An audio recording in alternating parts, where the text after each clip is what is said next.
কলকাতায় শুরু হচ্ছে ভোটার তালিকা সংশোধন অভিযান। শুরু হয়ে গেল বিশেষ সংশোধন অভিযান। আজ থেকেই ফর্ম বিতরণ শুরু হওয়ার পর শহরের সমস্ত বুথ লেভেল অফিসাররা হাজির হন ফর্ম নিতে।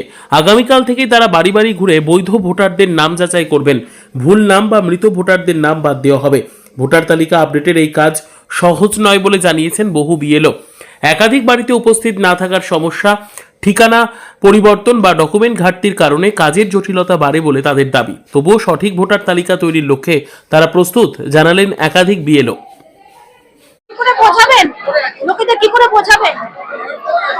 বোঝাবো কি, সব তো লেখা আছে, এইগুলো ফর্ম ভর্তি করে দাও, সই করে দাও, দেবে, আমি জমা করবো, তো আমার কিছু করার নেই। আমার শুধু জাস্ট গভর্নমেন্টের কাজ নেবো, ওখানে দেবো, ওখানে নেবো, অফিস জমা দেবো, জাস্ট। এই যে বলা হচ্ছে যে মানে নানা রকম হুমকি দেওয়া হচ্ছে, সেটা নিয়ে কি বলতে চান? মানে আপনি আপনার কাজ করবেন, তাই তো? আপনি আপনার কাজ করবেন, তাই তো? আমি আমারটা কাজ করবো, গভর্নমেন্ট অর্ডার